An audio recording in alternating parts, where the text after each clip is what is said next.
Welcome to Live, Laugh, Talk. I'm your host, James Graham, and I'm excited to be here with you today as you're an amazing audience. In this episode, we will begin with an old but newer topic that is needed today, and that's community policing. Then we will transition to our segment, How Did We Get Here?, followed by our hobbies and special interest section, and then conclude with our sunflower message. You're encouraged to share your thoughts, and you do this. That's what makes you so amazing. We get some subjects, including our main topic today, from you guys. And we ask that you continue to do this by going to our website, livelaughtalk.com, or by emailing us at admin@livelaughtalk.com. Some of you have gotten in touch with us by Spotify. And in addition to that, you guys are very wise because you found even other means. Like many of you have used Twitter and other social media sites that we have under Live, Laugh, Talk to let us know what's on your mind. And you've also told us what you've liked about previous podcasts, and we appreciate it. Feel free to add a voice memo as well on Spotify. And wherever you listen to the podcast, please follow us so that you're notified of new episodes when they're released.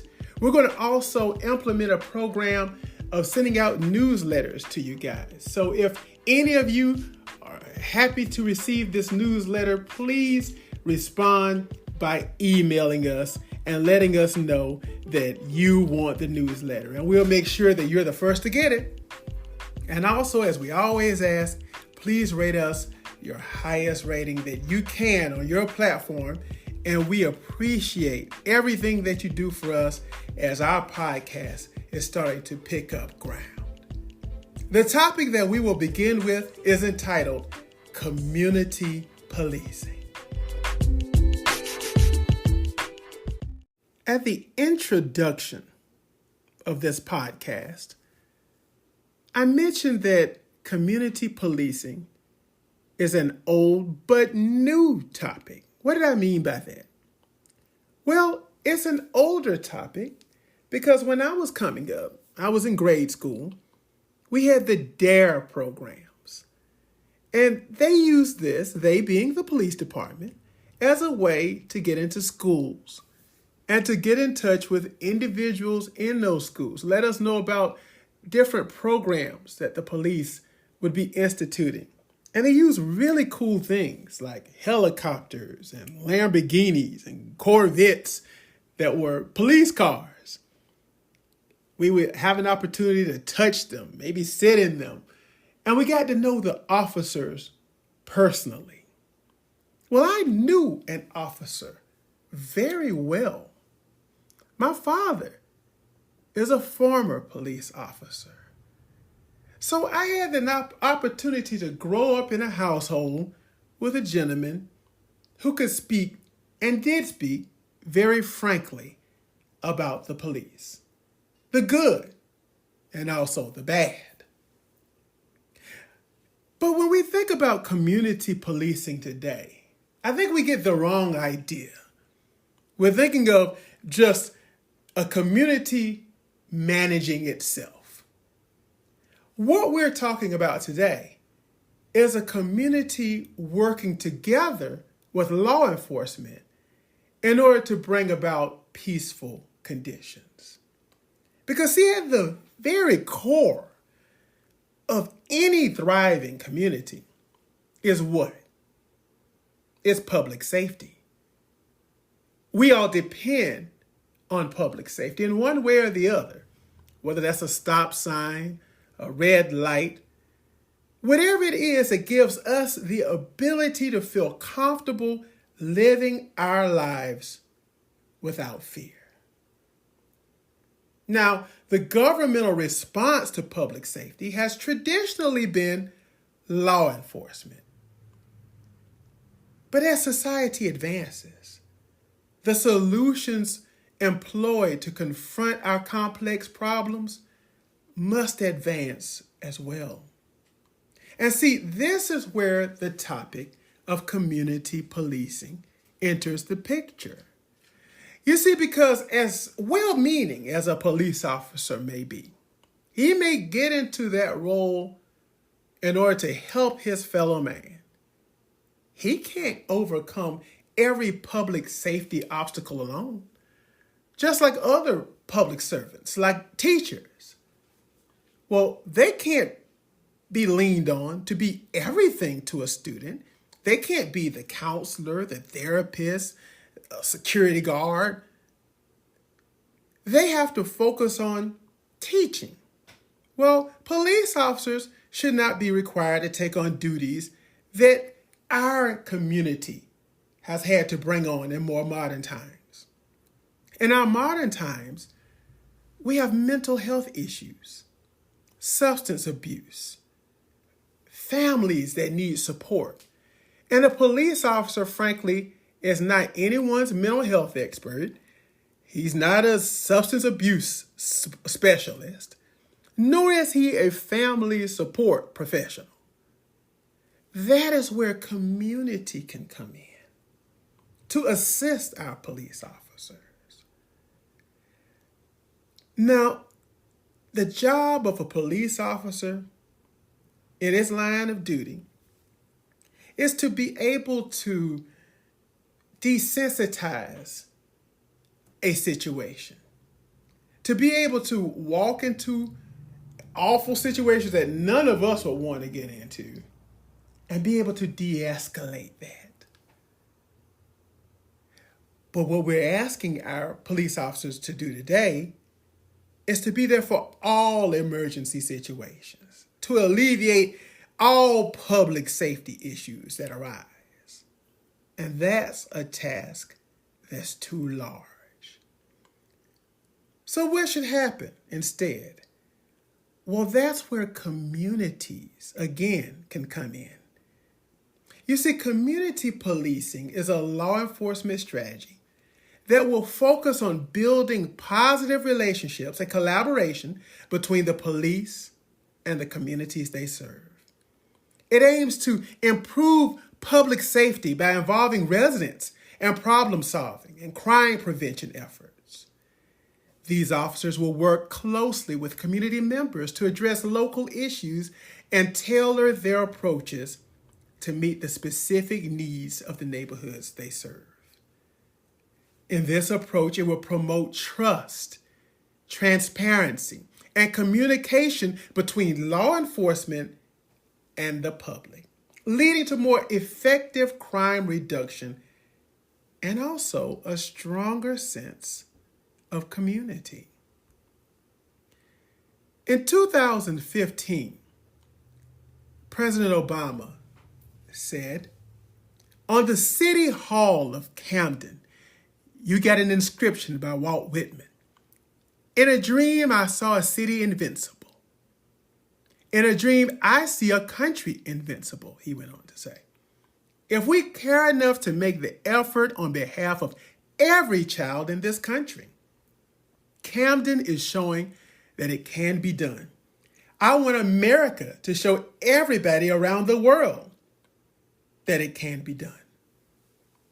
But what was he speaking of?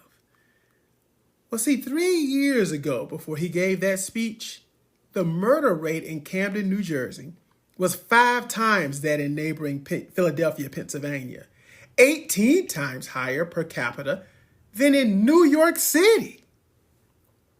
Local leaders and engaged members of the community took action. Notice that. Local leaders and engaged members of the community. They increased their interaction with the police officers and the community to utilize new technology, new data, and they worked together as one. In less than 2 years, the city was able to reduce the number of homicides almost in half. And Camden is not alone. Such community policing has taken place in Gary, Indiana, Los Angeles, California, Boston, Massachusetts, Sacramento, California, Hartford, Connecticut, Madison, Wisconsin, Philadelphia, Pennsylvania, Salt Lake City, Utah, Charlotte, North Carolina, and New Orleans, Louisiana. The results have been outstanding. No, there's no way to eliminate crime altogether. That's not what we're talking about. But what we're talking about is being able to have communities working together with law enforcement in order to emphasize a proactive yet preventive approach rather than just reacting to crimes after they occur. It encourages the officers to engage with residents, listen to their concerns, and collaborate on finding solutions to address crime, disorder, and quality of life issues. Law enforcement agencies, when they work with community members, local organizations, schools like I had growing up, and businesses to participate in a creative partnership and foster mutual trust, will find that this helps in gaining valuable insights into the community's needs and concerns. They're not just strangers coming into a community with lights on. The community will know the officers as well as the officers knowing the people. When this happens, community members will be able to address the root causes of crime and disorder.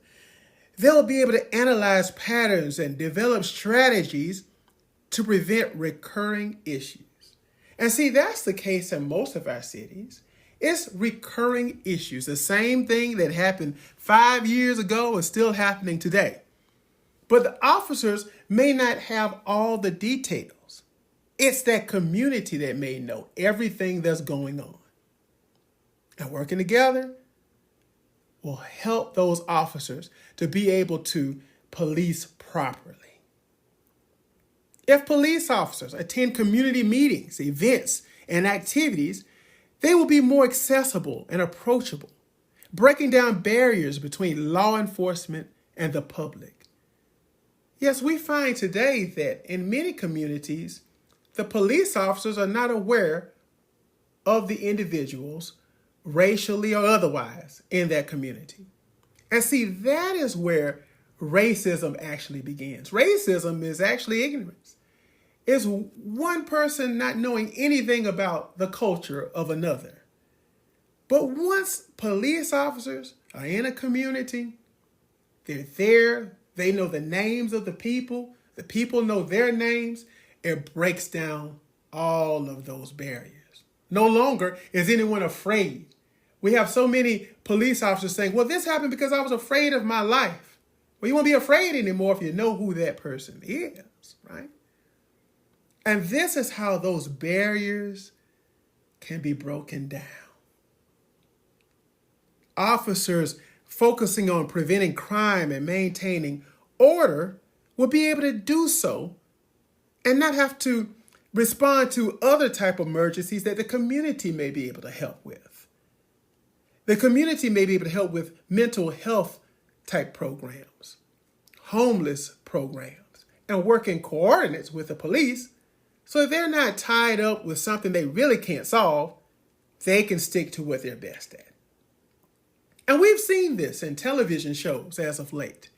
There have been some TV shows that have implemented social activities, communities being proactive on the TV show. Well, they didn't get that just out of the air. It wasn't just some writer.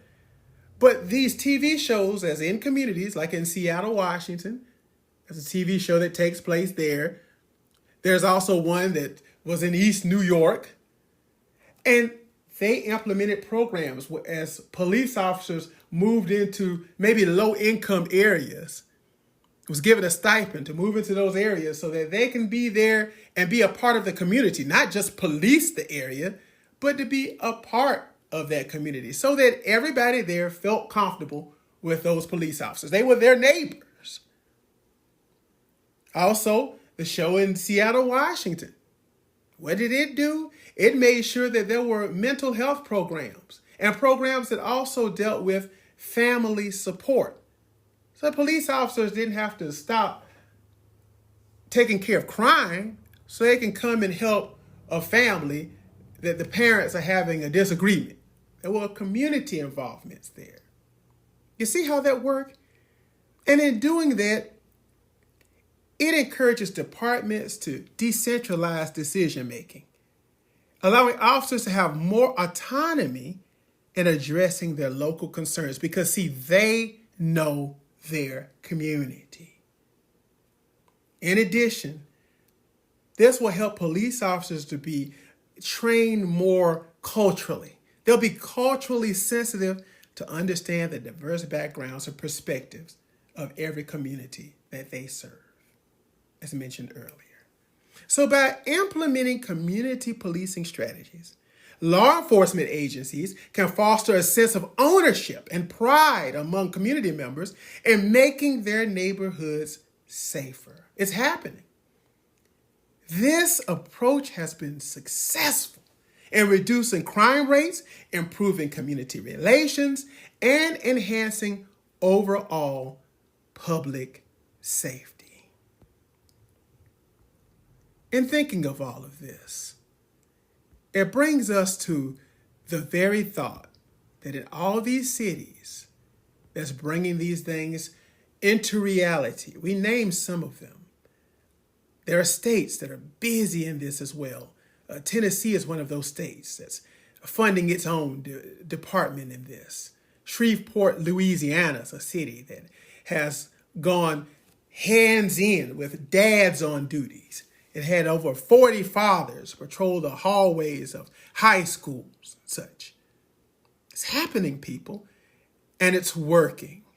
And in these cities, we're starting to see a lot less of police officers policing areas that they have no idea where they're going into, and then bad things happen. See, as calls for police reform continue to ring throughout the country, they must be answered with deliberate, innovative, and creative approaches to ensure that all citizens feel safe in their neighborhoods and in their interactions with law enforcement. See, the safety of citizens is starting to not be so comfortable even with the law enforcement agencies. So in having these interactions, it's twofold. It makes the community feel safe, the neighborhoods, and it makes the neighborhoods feel safe with their law enforcement officers. And in turn, those law enforcement officers feel safe doing their jobs as well.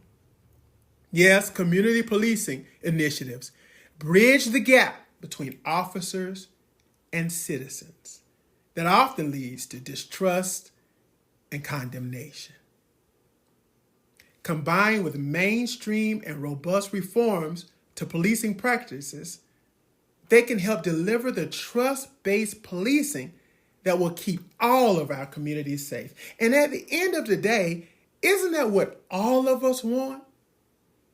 All of us just want our communities safe, our families safe. We want to feel safe as individuals. How else can it come about? Because the safety needs of each of us has changed greatly over just the last decade. So let's think about this.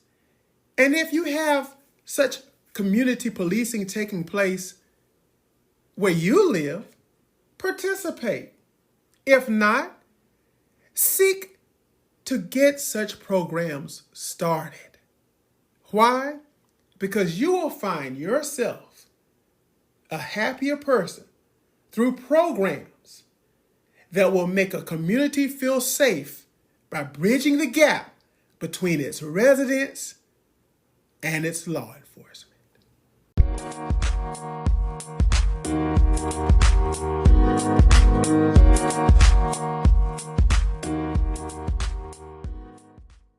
Jordana Barrett spoke out for the first time in May. She is the wife of Tampa Bay Buccaneers linebacker Shaquille Barrett. She said, "Thank you all for all the messages, flowers, thoughts, and prayers. Our world will never be the same. Araya was the apple of my eye, and my heart will forever be hers. I love you so much, my baby. I am so, so sorry." Shaquille Barrett, he said, "This is a daily battle, tough battle. Today I felt it heavier than I did in just the last couple of days. Her smile, I just miss her so much. Her energy, just like putting her to bed every night, reading stories. She just brought so much brightness and wholeness and completeness to our lives." This couple was speaking of the unfortunate drowning of their 2-year-old daughter, Araya. Sadly, Araya is not alone.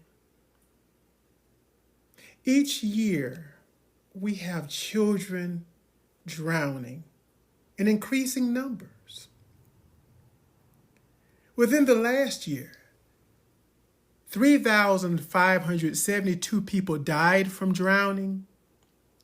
945 of them were children. So that's 1 in 4 drowning deaths are children. That's over 2 a day. Nearly half of that number, 451, are ages 1 through 4, 48%. 129, 5 to 9, 106 are 10 through 14. It's one of those things that is quite unfortunate. And it's so sad when it does happen. Now, where does it happen in most cases? Well, infants under the age of 1 are most likely to drown in a bathtub. Most children ages 1 through 4 drown in home swimming pools, like Araya did. The likelihood of drowning in natural water settings like lakes, oceans, and rivers, it increases with age. Of course, the older you are, the more likely to get into water at a beach or such. But see, drowning is not the only thing that happens with our children. See, for every child that drowns, 5 more are treated in the emergency department for near drowning. In the most severe cases, near drowning may lead to brain damage, memory problems, learning disabilities, permanent loss of basic functioning in a vegetative state, so to speak. 2.4% of children hospitalized for near drowning are transferred to rehabilitation hospitals. Now, what can we do about it? Well, I'll tell you what the Barrett family did. The Barrett family have began programs to assist children in learning how to swim. In these programs, they've implemented them in Florida, as well as in Colorado, where he went to school. And that, I'm sure, brings some sort of peace to mind. In addition to that, they are supporters of AI cameras that can notify the family if a child is in the pool or near the pool. They, too, have urged families to have proper fencing. Now, they did. They had a proper fence, but as Shaq Barrett brought out, it was just that one night that they left the gate open. Our prayers go to the Barrett family. And our prayers go to the other 945 children who are lost each year by drowning. And we really have to make sure as parents that we take the safety precautions mentioned. There's nothing wrong with getting our children enrolled in some type of swimming program. In addition to that, we have to be careful when bathing our children as well. You can't turn away for even a second, because that second may be one that's too long. We have to be careful. As we get into the summer months and we get into early fall, there's a lot more water sports and beaching and all types of other things we get involved in. We want to make sure that we're at the beach, we're at a pool party, we're at home, that we take the proper precautions. Because when we get to numbers where we're almost near 1,000 a year, we have to begin to really stop. We have to begin to ask ourselves, how did we get here?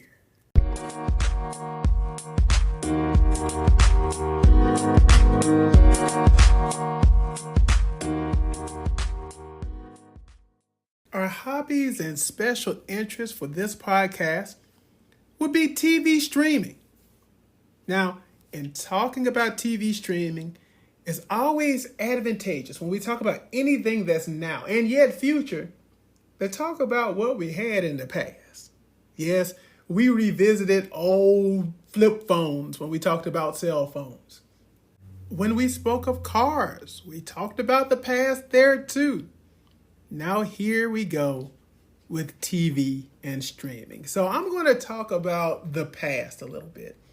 So I might be a little bit older than some of you out there. Again, I'm not 70 or 80 now. Don't be putting me all the way out there. Some of you have written in like, how old are you? Not that old.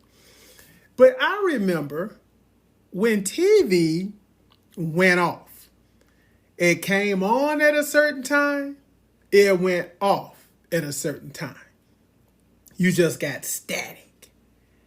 I also remember telling my nephews about when I would run home from school so I could catch Adam West as Batman.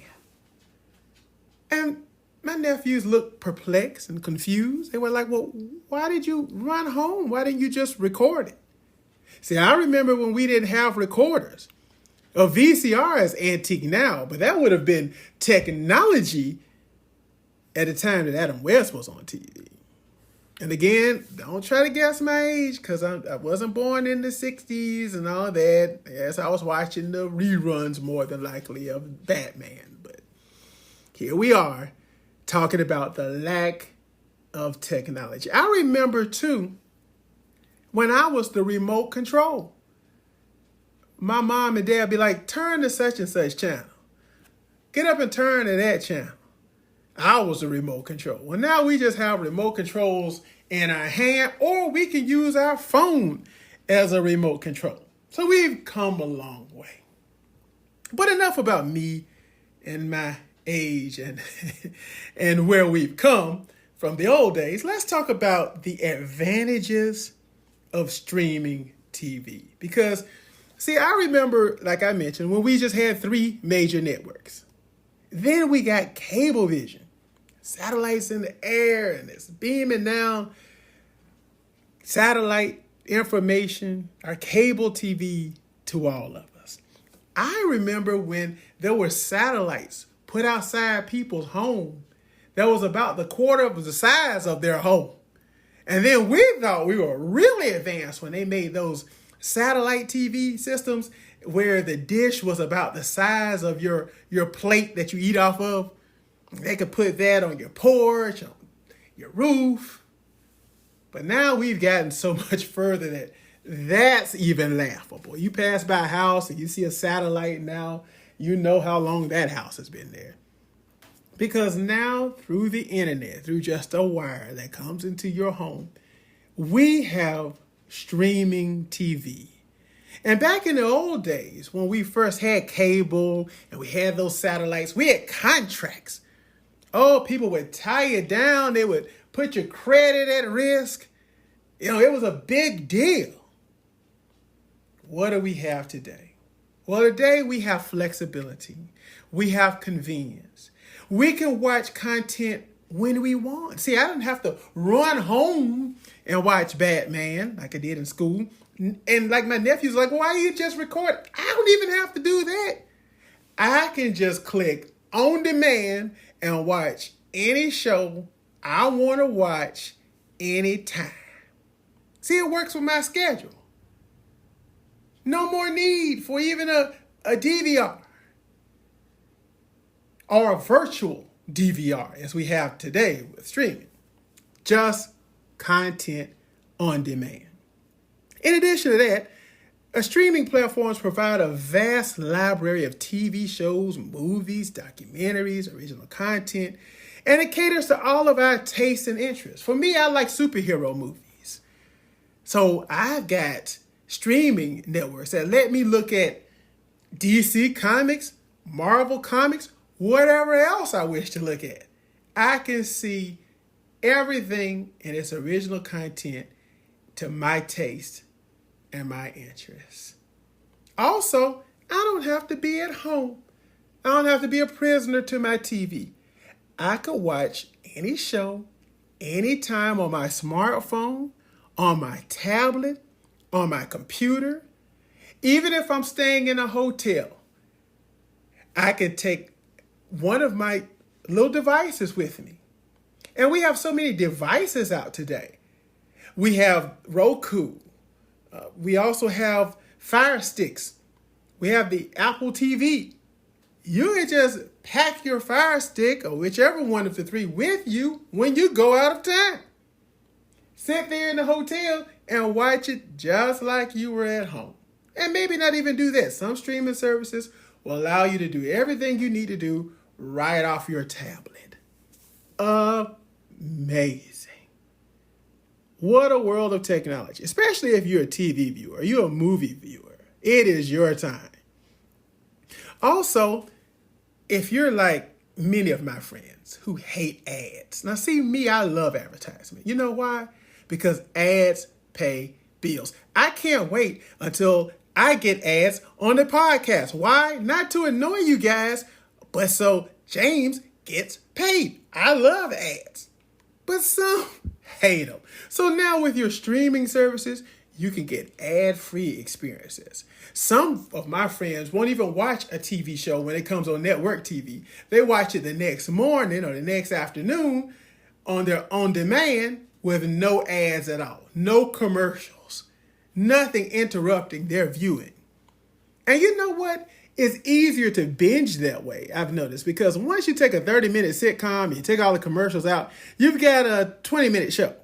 So you can get through it really fast if you decide to binge. Personalization, too. I mean, now you can create your own viewing history. You can make everything personalized so you can enjoy your experience. You don't have to watch the programming like I had to do growing up of 3 networks that put on what they put on at the time they put on, and you didn't have any choice around it. Well, now I can watch what I want to watch when I want to watch it. And going back to those cable companies and also the satellite companies, no contracts. You can do month-to-month subscriptions. Cancel when you choose. In addition to that, it's more cost effective.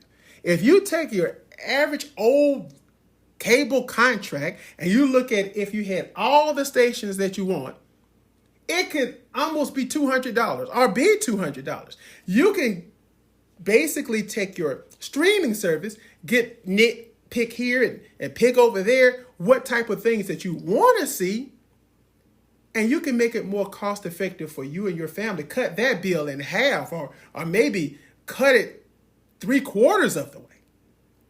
You may pay just 1/4 of what you used to pay. And in addition to that, you get a lot of original content. What I like is on one streaming service, I can actually watch IMAX TV at home.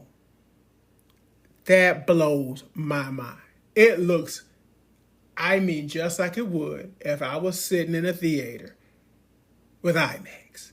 and it's in my home. And I get it on a streaming network that I can also use on my tablet. And since now my tablet is not so IMAX ready, it will do it, but but on that home TV, absolutely amazing viewing. And these streaming platforms continue to update their libraries. We constantly get fresh and new selections. And some content is only on that streaming network. You can't see it anywhere else. So how did it change our world around us today? Well, to me, it made everything better because I love movies and I love TV. And I'm no longer a prisoner of a company. I get to pick and choose what I want to watch and when I want to watch it. So if you're out there now and you're thinking about making a change and making that difference, it's never too late.